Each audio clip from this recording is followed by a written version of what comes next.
Donc, deuxième exercice. On dit soit f une fonction continue sur R par f de x. F de x égale à x carré si x est inférieur ou égal à 1. Et f de x égale à 1 sur x si x est strictement supérieur à 1. On demande de calculer. Donc calculons intégrale allant de 0 à e de f de x d de x. Donc intégrale allant de 0 à e de f de x d de x, ça serait égal à quoi?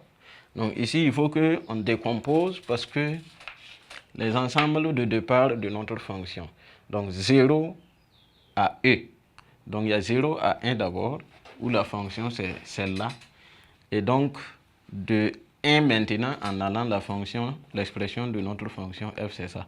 Donc on ne peut pas prendre de 0 à e pour calculer avec cette partie ou cette partie simplement. Il faut décomposer pour pouvoir utiliser donc chaque fonction dans son ensemble de départ indiqué. Donc pour ce faire, il faut qu'on utilise la relation de Sahel. On va dire que c'est de 0 à 1 d'abord, de 0 à 1 de x carré d de x plus de 1 en allant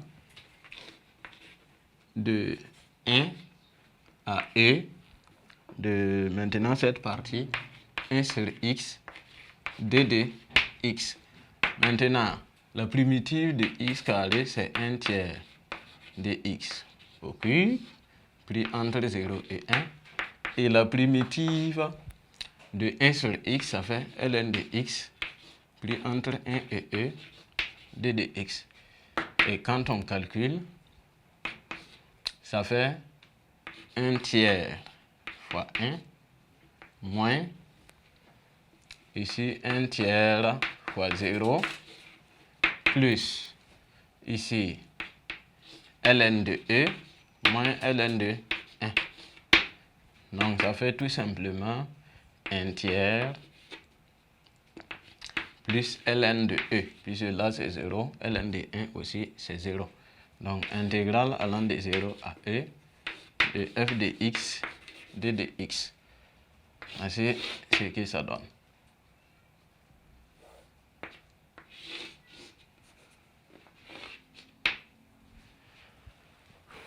Ensuite, en petit 3, on dit en utilisant les propriétés de l'inégalité, de linéarité de l'intégrale plutôt, calculons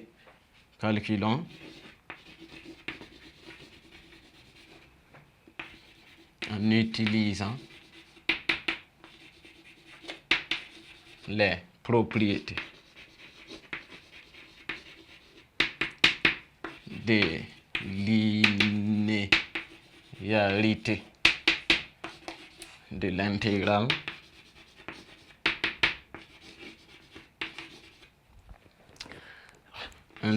allant de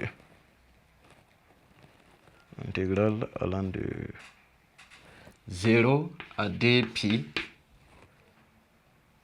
de moins 3 cosinus de x plus 2 sinus de x d de x. D'accord, donc qu'est-ce que la propriété de linéarité dit? Si j'ai à calculer d'abord l'intégrale d'une somme, je peux décomposer en une somme d'intégrales. Donc si j'ai un scalaire aussi multiplié par une fonction, si je veux calculer l'intégrale, je peux calculer l'intégrale et puis venir prendre mon scalaire et multiplier. Donc ici, on dira que on va posons L par exemple égale à notre intégrale 0 à 2π moins 3 cosinus de x plus 2 sinus de x, d de x.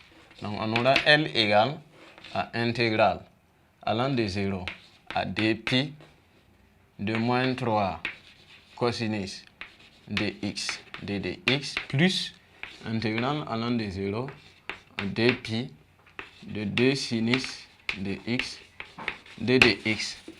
C'est encore égal, on peut faire sortir ces facteurs. Donc, les facteurs réels, moins 3 intégrale allant de 0 à dpi de cosinus de x, d de x, plus 2 intégrale allant de 0 à dpi de sinus de x, d de x. Maintenant, la primitive de cosinus x, c'est sinus de x. Donc la bonne pris entre 0 et dpi, plus 2. La primitive de sinus x, c'est moins cosinus de x, pris entre 0 et dpi. Et je calcule, ça fait moins 3 facteurs de sinus dpi moins sinus 0 plus 2 facteur de moins cosinus de dpi moins ça va devenir plus cosinus de 0. Et donc quand je calcule, sinus de dpi ça fait 0, sinus de 0 ça fait 0.